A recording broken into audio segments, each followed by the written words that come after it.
మన Indian film industry హిస్టరీలో రామాయణం మీద ఎన్నో అద్భుతమైన సినిమాలు వచ్చాయి. సీరియల్స్ కూడా వచ్చాయి. అన్నీ దాదాపుగా సెన్సేషనల్ హిట్స్గా నిలిచాయి. ఒక్క ఆదిపురుష్ తప్ప. మన టాలీవుడ్ రామాయణం మీద సరైన సినిమాలు వచ్చింది ఎన్టీఆర్ కాలంలోనే. నేటి తరంలో ఆదిపురుష్ చిత్రం చిరస్థాయిగా నిలిచిపోతుంది అనుకుంటే చరిత్రని వక్రీకరిస్తూ ఇష్టమొచ్చిన విధంగా సినిమాని తీసి హీరో ప్రభాస్ పైన కూడా అందరూ విరుచుకుపడేలా చేశాడు డైరెక్టర్. ఈ చిత్రాన్ని వాల్మీకి రామాయణంలో ఉన్నది ఉన్నట్టుగా చక్కటి ఎమోషన్స్తో అద్భుతమైన గ్రాఫిక్స్తో తీసి ఉండుంటే 3,000 కోట్ల రూపాయల గ్రాస్ వసూళ్లను రాబట్టినా ఆశ్చర్యపోనక్కర్లేదు. అంతటి పొటెన్షియల్ ఉన్న సబ్జెక్ట్ ఇది. బంగారం లాంటి అవకాశాన్ని ప్రభాస్ మిస్ చేసుకున్నాడు. అయితే ఈ కథని ఉన్నది ఉన్నట్టుగా తీసి ఆడియన్స్కి అందించే ప్రయత్నం చేస్తున్నాడు ప్రముఖ బాలీవుడ్ డైరెక్టర్ నితీష్ తివారీ. ఇందులో శ్రీరాముడిగా Bollywood super star Ranbir Kapoor నటించబోతున్నాడు. సీతగా Sai Pallavi, రావణాసురుడిగా Kannada super star Yash, హనుమంతుడిగా Sunny Deol కనిపించబోతున్నారు.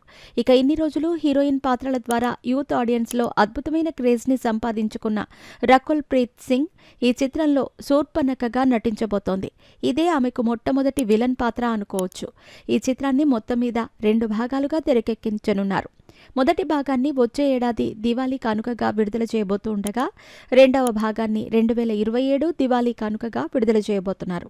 ఈ చిత్రాన్ని క్వాలిటీ పరంగా ఎక్కడా కూడా తగ్గకుండా ఉండేలా ప్రత్యేకమైన శ్రద్ధలు తీసుకుంటున్నారు. సుమారుగా 600 కోట్ల రూపాయల బడ్జెట్తో ఈ చిత్రం తెరకెక్కనుంది. అయితే ఈ సినిమాకు సంబంధించిన ఫస్ట్ లుక్ని రీసెంట్గా జరిగిన వేవ్స్ సమ్మిట్లో విడుదల చేస్తామని మేకర్స్ చెప్పారు. విడుదల చేశారో లేదో తెలియదు, కానీ సోషల్ మీడియాలో మాత్రం విడుదల కాలేదు. అయితే అతి త్వరలోనే ఈ చిత్రానికి సంబంధించిన ఫస్ట్ లుక్ని విడుదల చేయబోతున్నట్టు లేటెస్ట్గా అందుతున్న సమాచారం. విశ్వసనీయ వర్గాల నుండి అందుతున్న సమాచారం ఏంటంటే వచ్చే నెలలో ఈ సినిమాకు సంబంధించిన ఫస్ట్ లుక్ విడుదలవుతుందని అంటున్నారు. తేదీని త్వరలోనే ప్రకటిస్తారట.